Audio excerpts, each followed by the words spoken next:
Hi guys! Welcome back to my vlog at Jeresabel Yes to Vlogs. For today's video ay meron naman tayong aayusing buhok guys. So actually guys, dinayo pa tayo ni Ma'am from Paraiso. So actually si Ma'am ay client ko siya last 2022. So last November po natin siya ni-reban at yung part na yan ay rebanded yung sa dulo na part.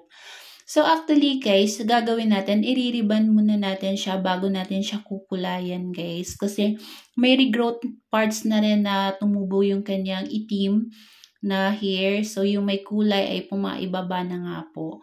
So ginaputian ko muna yung ends ng kanyang hair kasi nga all hair na. Need na po talaga tanggalin yan kasi dry na po at talagang frizzy na nga yung kanyang dulo. So I need to cut it na lang po.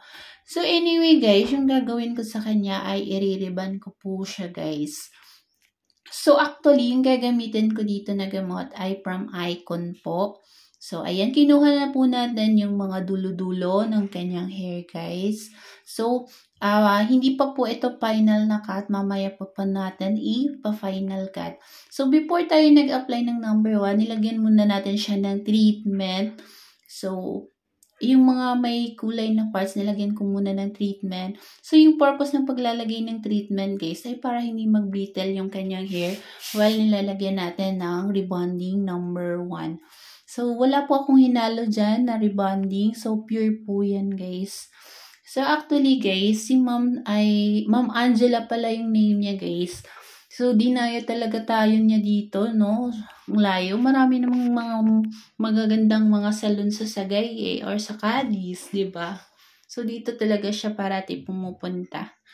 So, dinadayo pa rin tayo niya, sobrang ni Ma'am, napaka-overwhelmed po yan para sa atin kasi nga, ang layo-layo, nababiyahe pa siya para magpariban lang dito. So, before that ay nag-section muna ako ng 4 sections. So, nag-umpisa ako sa kanyang likuran or sa kanyang bottom side area.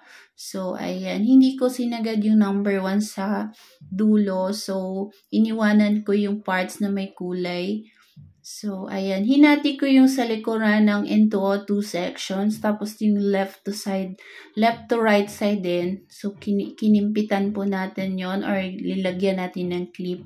So, paalala lang po, disclaimer lang po ha, huwag po kayong magre-rebond ng mga hair or mag-do-it-yourself nang wala po kayong idea or hindi po kayo nag-training.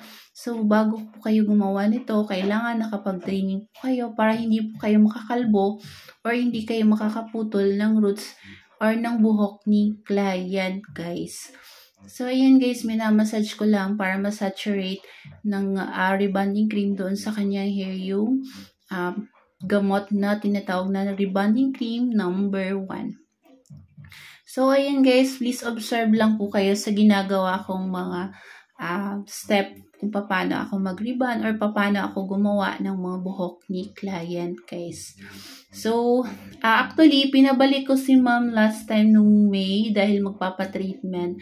So, ngayon, dito bumalik siya at nagpa-rebond siya kasi last November ni-rebond ko po siya. So, pinabalik ko siya nung May. So, bumalik siya at nagpa-Brazilian siya. And now, it's October. So, bumalik siya at nagpa-rebond kasi pwede naman. Kasi mag-1 year na Kasi November ko siya last kasi ni-rebond. So, ayan guys, nag-a-apply pa rin ako ng number 1. Paalala lang po, yung number 1 na rebonding cream ay hindi po talaga yan sinasagad sa anet.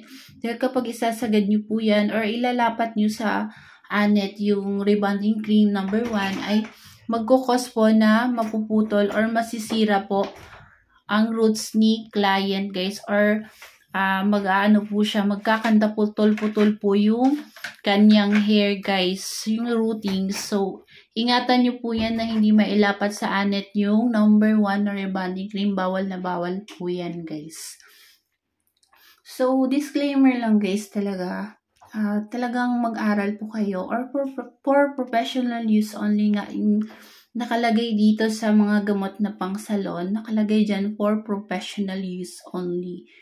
So, kung gusto niyo talagang matuto, mag-training po muna kayo or talagang mag-aral po kayo para marami po kayong matutunan guys. Or manood kayo ng mga videos ko guys dahil may mga tips ideas and mga knowledge din po ako na sinishare po guys. So, ayan na nga guys, unti-unti pa natin nilalagyan yung hair ni client ng number 1. So, observe lang kayo kung paano ko siya ginagawa guys. Paano ako nag-a-apply, paano ko siya sinasaturate, or paano ko siya minamassage. So, minimal amount lang yung nilagay ko. Hindi ako nag-loaded dyan guys. So, bali, massage lang, hagod-hagod lang ng dalawa yung fingers. So, hanggang sa maano natin lahat, malagyan natin. Yung dulo guys, hindi natin siya nilagyan guys.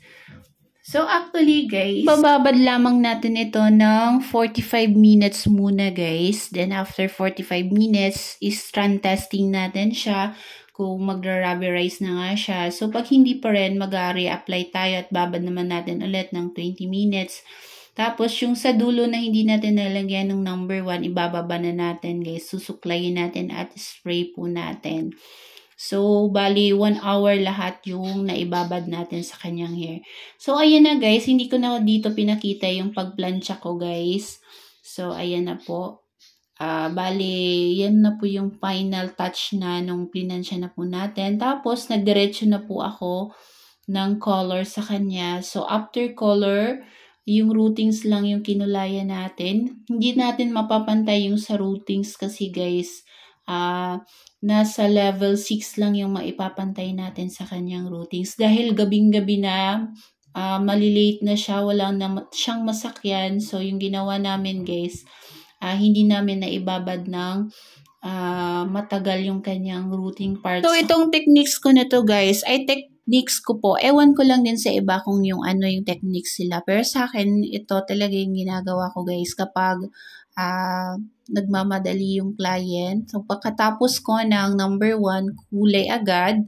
Tapos, pagkatapos kulay, maglalagay, for example, nababad ko na yung color. So, pag nababad ko na siya ng 45 minutes, doon ko na siya babanlawan ng number 2 or tinatawag na neutralizer cream sa bowl. So, dinadamihan ko siya, tapos binababad ko siya ng 15 to 20 minutes, tapos nalagyan ko na siya ng Eucollagen. Doon rin sa bowl, guys.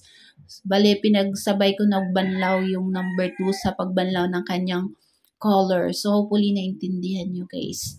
So, dito ipapakita ko sa inyo, guys, kung naging successful nga ba tayo sa hair ni client or nag-backchag na ba ako or walay nangyari sa kanyang hair, guys. So, ayan guys, after pinatuyo, ayan na po yung naging outcome. After Eucollagen, after number 2 na po yan. Hindi po yan plinansya. So, as you can see, may mga changes talaga sa nangyari sa kanyang hair. So, actually, yan po yung naging outcome ng kanyang hair color. So, hindi po natin napantay masyado kasi talagang gahol na sa time. Dahil nga ay malayo pa yung uwi niya at wala na siyang masasakyan pa uwi. So, binabad lang namin yan ng 45 minutes at massage. So, may parts na may mga dark spots.